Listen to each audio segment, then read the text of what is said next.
Hello guys! Hello water sign, hello Pisces, Scorpio, and Cancer. Welcome dito sa aking channel, Kapalaran 888. Welcome.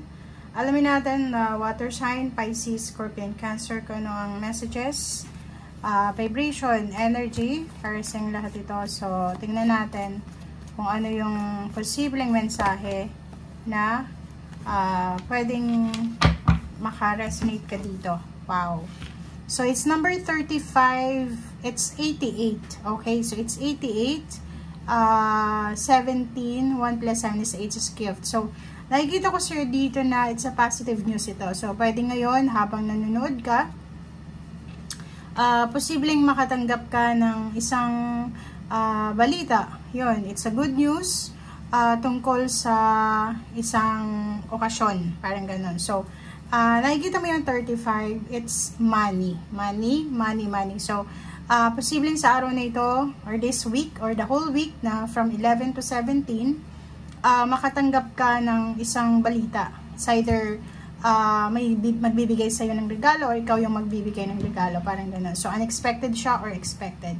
And, nakikita mo yung transformation, nandito yung 5 butterflies dyan.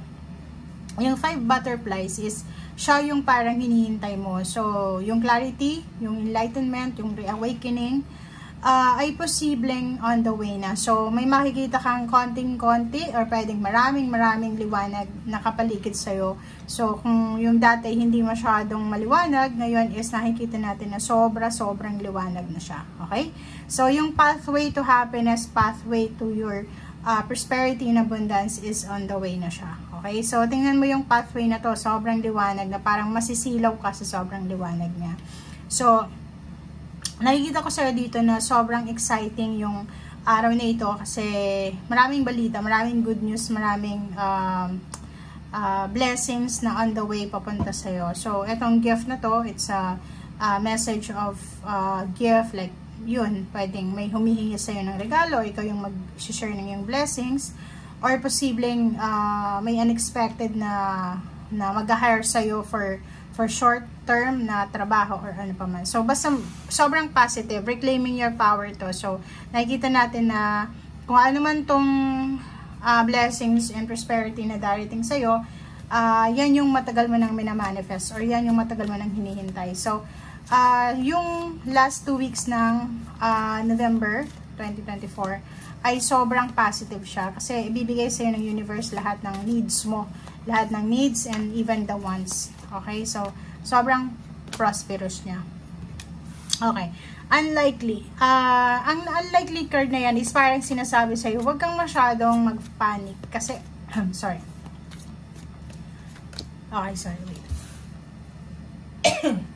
Okay, meron kasi dito na mensahe sa inyo na reconsider and unlikely. So, if for example, bumabalik yung panic attack mo or anxiety, yung parang nagmamadali, yung rush, pag-rush ng situation, yun yung wag mong gagawin. I-reconsider mo yung decision making mo, lalo doon sa linggong ito. So, kailangan mong pag-isipang mabuti lahat ng mga gagawin mo or decision making. Okay? Okay, thank you, universe.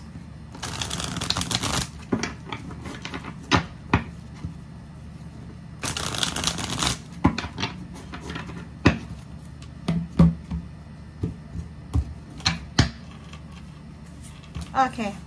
First card natin is Ace of Swords. So, nakikita ko sa'yo dito na ito yung message na parang unexpected. So, posibleng makatanggap ka ng isang message na hindi mo inaasahan. So, for example, nag-expect ka ng message for the month of December and ngayon, yung mensahe na to is ngayon mo matatanggap na ngayon siya. Okay? Okay. So, yung 3 of Cups na to, nakikita ko yan para sa lahat ng mga water sign na siguro may pinaplano kayong travel, occasion, or celebration.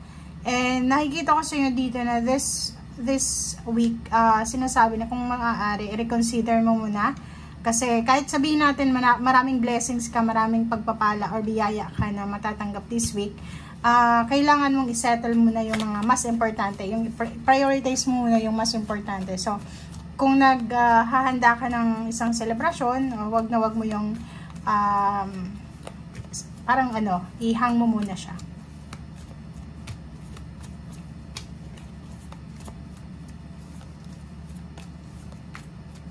Okay.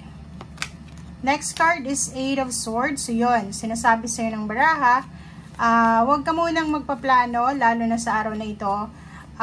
Lalo na kung hindi ka pa sigurado. Okay? So, nandito yung 8 of Swords and 9 of Swords na sinasabi sa'yo na kailangan mo munang masigurado. Like, for example, lump sum of money. Kailangan mahawakan mo muna bago mo siya, kumbaga sabihin sa'yo na, sa'yo na. Okay? Page of Cups, and then the Sun. Nakikita ko sir dito na bilang isang water sign, ikaw ay magiging source of happiness and hope ng mga tao sa paligid mo. So, especially fire sign, you are Sagittarius, Earth signs, Virgo, Capricorn, and Taurus, and air signs, Gemini, Libra, and Aquarius. Sila ay parang kailangan kanila. Parang ganun. So, ikaw yung pwedeng makatulong sa kanila sa kung ano mang kailangan nila, lalo na sa usaping emotional or financial. High Priestess, may mga hidden messages, may mga hidden blessings, hidden motivation. Itong nangyayari sa iyo sa ngayon. So, may isang pagkakataon sa buhay mo na parang pinagdaanan ka for several weeks or months or years na darating yung completion, yung achievement sa linggong ito, lalo na sa araw na ito. And nakikita ko sir dito na marirealize mo na worthy pala yung paghihintay. Or nakikita ko sir dito na sobra kang happy, sobra kang fulfilled sa nararamdaman mo. Capricorn, nakikita ko sir dito na walang masyadong temptation, hindi ka masyadong napapagod, or walang temptation na give up yung freedom, financial freedom. Kasi 'di ba may iba na parang tinatamad magtrabaho, tinatamad pumasok sa kanilang trabaho or sa negosyo. But ikaw, sa araw na ito and the next week, nakikita natin na sobra-sobra kang hardworking. So, walang temptation na maumabsent, walang temptation na maglamierda, parang ganun. So, nakikita ko sir dito na sobra kang workaholic, sobrang nakafocus ka na masustain yung financial needs mo. So, may Wheel of Fortune sa'yo dito na barahan na sinasabi na etong araw na ito is yung mark the date. Today, it's pwedeng November 11, or pwedeng November 12. So, nakikita natin dito na may manifestation, may Wheel of Fortune. So, sabihin, kung ano mang hindi magandang nangyari sa'yo sa past is like yesterday, few weeks ago, last month, last year, this year, diba? So, sinasabi dyan sa'yo na may pagbabagong magaganap. So, parang Wheel of Fortune siya, iikot, pabor, papunta sa iyo. Okay? Thank you guys for watching. Ito ay para sa lahat ng water sign, Pisces, Scorpion, Cancer. Bye!